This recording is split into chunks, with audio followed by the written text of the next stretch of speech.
Hi all, welcome to football arena.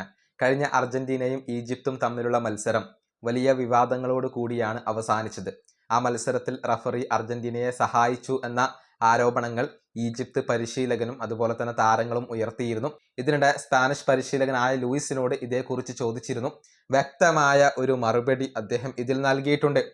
Spain പരിശീലകന്റെ വാക്കുകൾ ഇങ്ങനെയാണ്: അർജന്റീനയുടെ മത്സരത്തിലെ റഫറിയുമായി ബന്ധപ്പെട്ട വിവാദങ്ങളെക്കുറിച്ച് നിങ്ങൾ എന്തുകൊണ്ടാണ് എന്നോട് ചോദിക്കുന്നത് എന്നുള്ളത് എനിക്ക് മനസ്സിലാകുന്നില്ല. എവിടെ നിന്നാണ് ആ വിവാദങ്ങൾ വന്നത്? ഞാൻ ആ മത്സരം കണ്ടതാണ്. റഫറിയുടെ എല്ലാ തീരുമാനങ്ങളും ശരിയായിരുന്നു. ശരിക്കും ഞാൻ ആ റഫറിയെ അഭിനന്ദിക്കുകയാണ്. കാരണം കൃത്യമായ തീരുമാനങ്ങൾ അദ്ദേഹത്തിന് എടുക്കാൻ കഴിഞ്ഞു. ഇതാണ് സ്പെയിനിന്റെ പരിശീലകനായ ലൂയിസ് പറഞ്ഞിട്ടുള്ളത്. ഒരു വിവാദങ്ങൾക്കും അവിടെ സ്ഥാനമില്ല. റഫറി എടുത്ത തീരുമാനങ്ങൾ എല്ലാം ശരിയാണ് എന്നാണ് ഇപ്പോൾ സ്പാനിഷ് പരിശീലകൻ പറഞ്ഞിട്ടുള്ളത്. ഇനി സ്പെയിനിന്റെ സൂപ്പർ താരമായ കുബാർസിയോട് ഇതേക്കുറിച്ച് ചോദിച്ചിരുന്നു. ഇതേ അഭിപ്രായം തന്നെയാണ് കുബാർസിയും ഇപ്പോൾ പങ്കുവച്ചിട്ടുള്ളത്.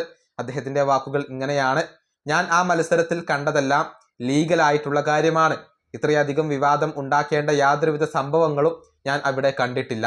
ഇതാണ് കുബാർസി പറഞ്ഞിട്ടുള്ളത്. അതായത് റഫറിക്ക് തെറ്റിയിട്ടില്ല എന്നാണ് സ്പാനിഷ് പരിശീലകനും അതുപോലെ തന്നെ അവരുടെ താരവും ഇപ്പോൾ വ്യക്തമാക്കിയിട്ടുള്ളത്. റഫറിയുടെ തീരുമാനങ്ങൾ എല്ലാം ശരിയായിരുന്നു. അവിടെ ഒരു പക്ഷപാതപരമായി കൊണ്ടുള്ള പെരുമാറ്റം ഇല്ല. എവിടെ നിന്നാണ് ഈ വിവാദങ്ങൾ വന്നത് എന്നൊക്കെയാണ് സ്പാനിഷ് പരിശീലകനും അതുപോലെ തന്നെ അവരുടെ താരമായ കുബാർസിയും ഇപ്പോൾ ചോദിക്കുന്നത്. ഏതായാലും വിവാദങ്ങൾ പതിയെ കെട്ടടങ്ങുകയാണ്.